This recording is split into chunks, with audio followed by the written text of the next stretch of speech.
Okay, let's unpack this. You are tuning in today because, well, you're a professional planner preparing for a major certification exam, and you're staring down a pretty massive mountain of mandatory reading material. Right. And it can be incredibly overwhelming. Completely. We know the pressure of trying to master this complex, rapidly evolving field. You need to grasp not just the raw facts, but the deep structural nuances behind them. So today, we're putting away the massive textbooks. We are zeroing in on one incredibly important piece of source material you absolutely must know for your upcoming exam. It's a foundational text. It really is. Yeah. We are looking at a highly influential article from the winter 2016 issue of Plan Canada.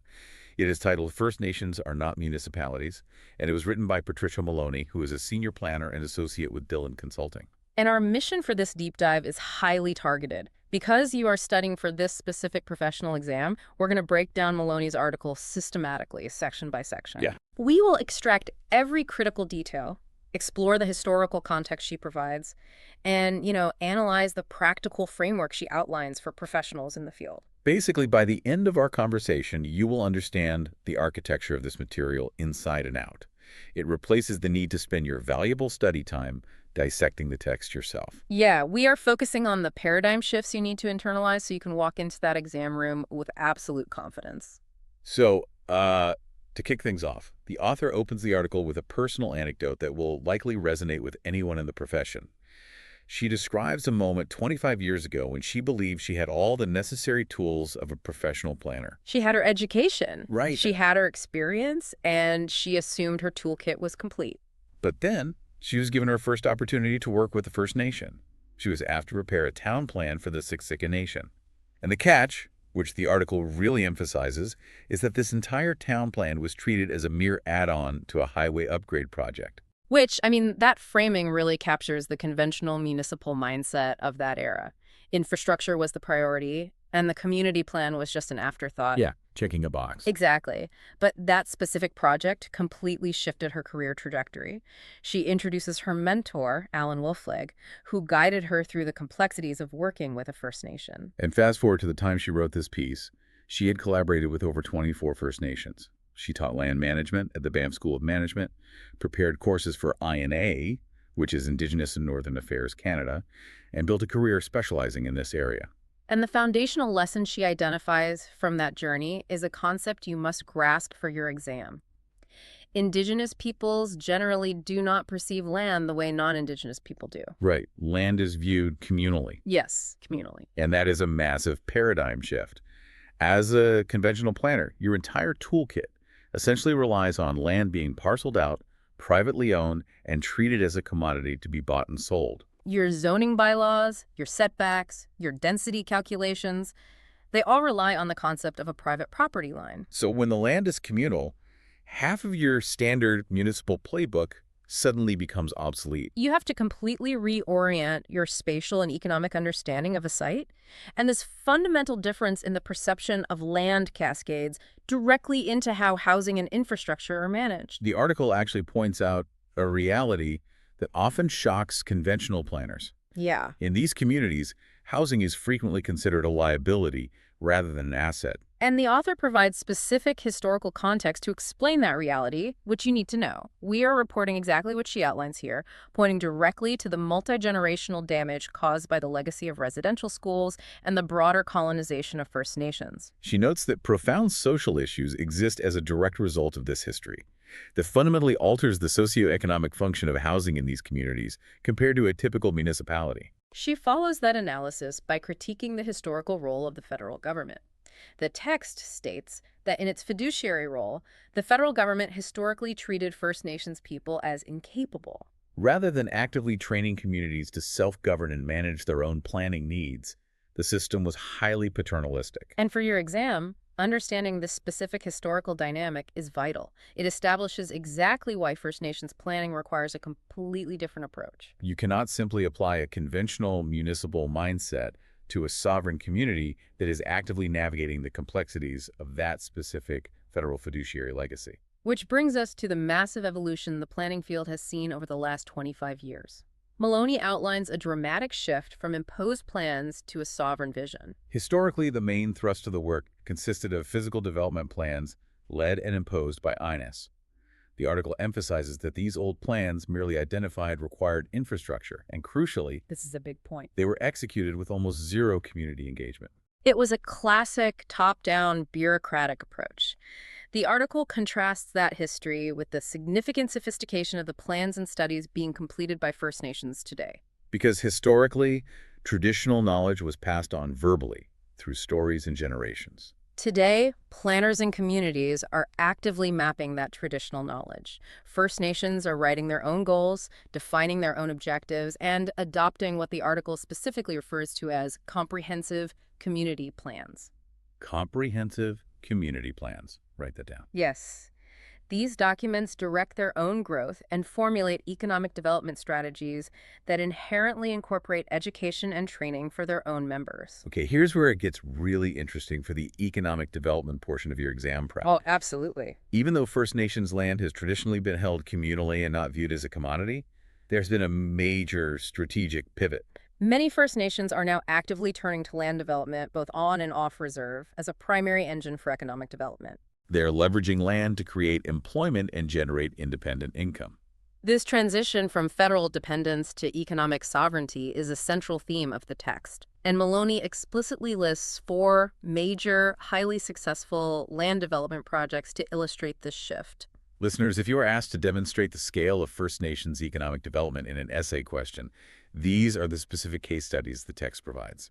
I will list them strictly for you right now to memorize. First, the West Bank development in Kelowna, BC, led by the West Bank First Nation. Got it.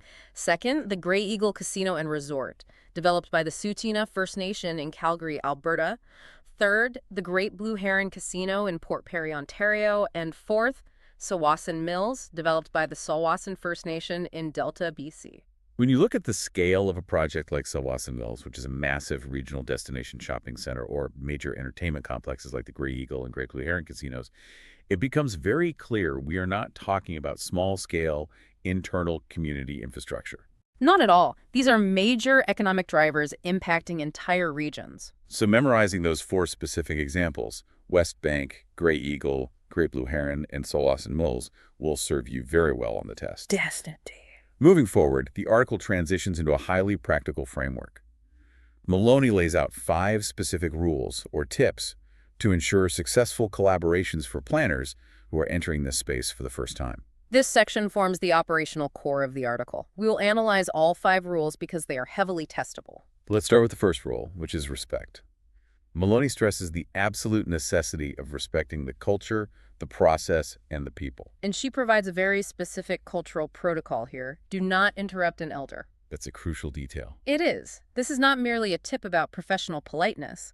It is a structural mandate when engaging with the traditional governance and wisdom of the community. Furthermore, she notes that First Nations vary drastically across the country in their levels of independence, traditionalism, and self-governance. Just as conventional municipalities have entirely unique local cultures and processes, so do First Nations.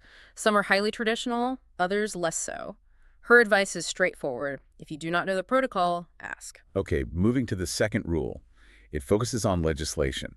A planner might assume that because First Nations fall under federal jurisdiction, the rules would be uniform across the country. That is a very common misconception. But the author clarifies that the legal landscape is incredibly complex. While funding and overarching legislation primarily come through the federal government, each province and region presents slightly different rules, distinct treaties, and unique provincial initiatives. And Maloney uses a specific geographic contrast to illustrate this complexity, which is a prime candidate for an exam question.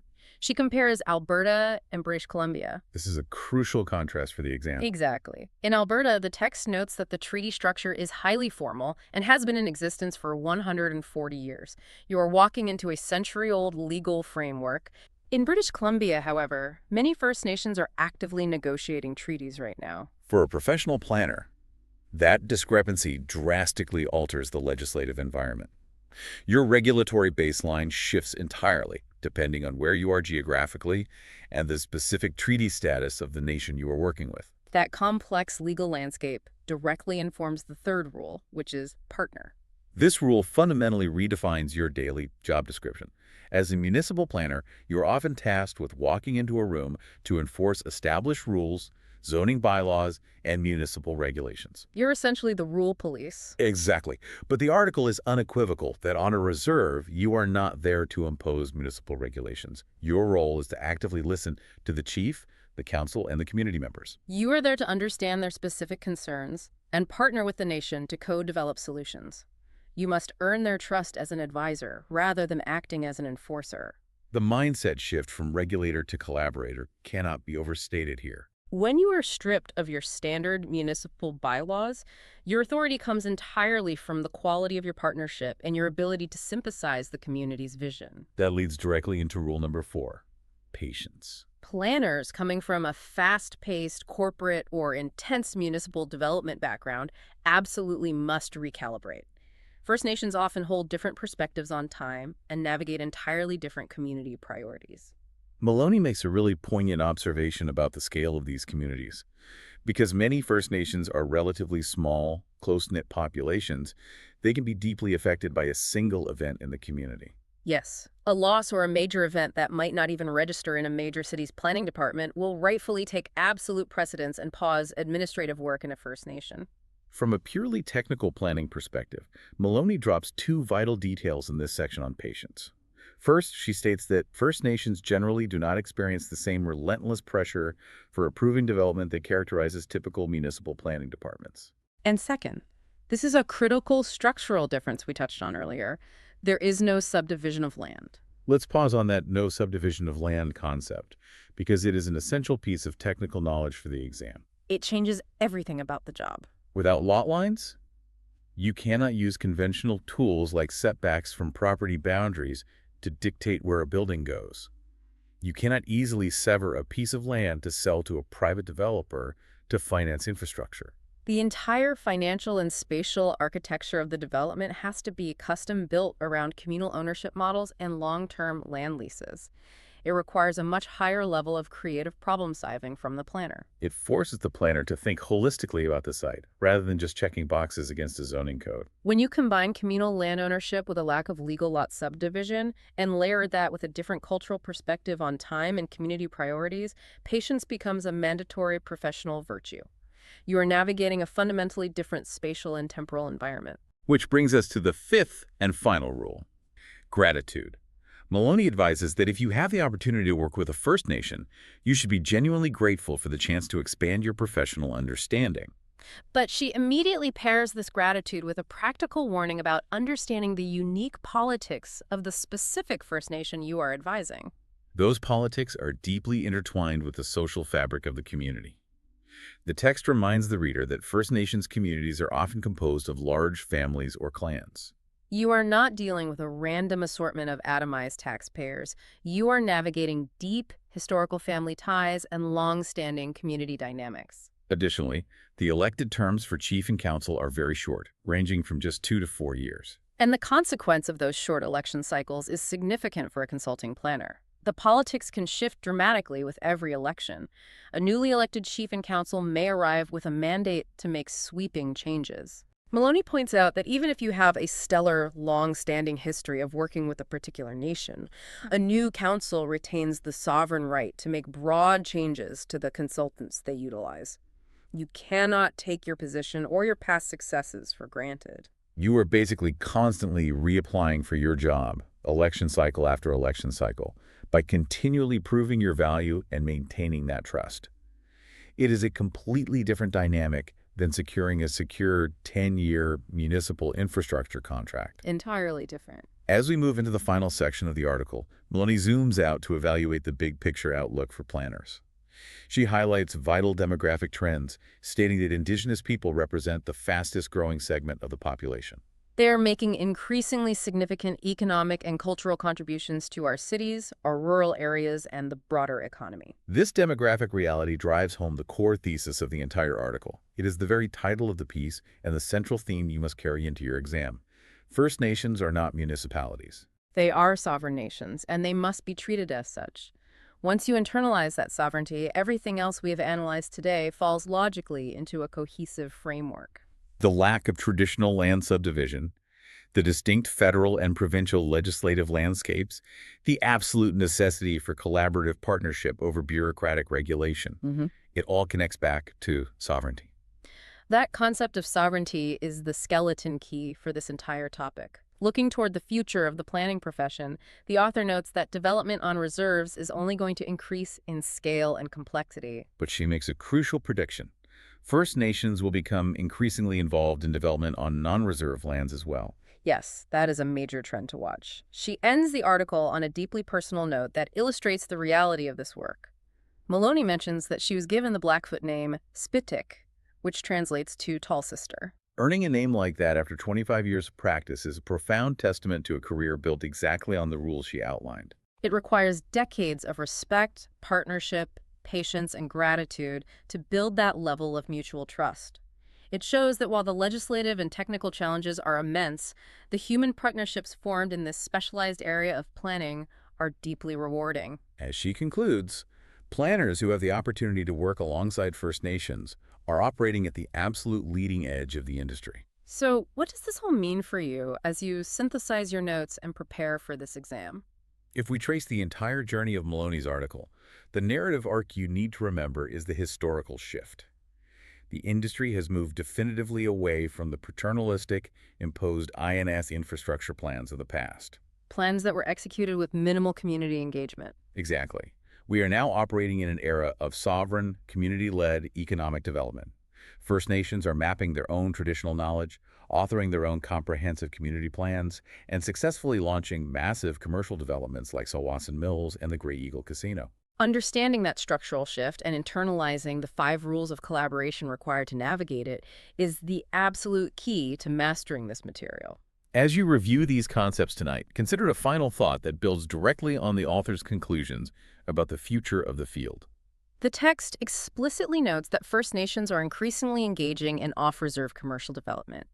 As these sovereign nations emerge as major, highly capitalized developers acquiring and developing land outside of their reserves, how might that fundamentally challenge and reshape the traditional zoning and planning assumptions of the conventional municipalities you will be working for? When a sovereign nation acts as the primary developer within a traditional municipal boundary, the conventional power dynamics of planning and regulation may have to be entirely reimagined.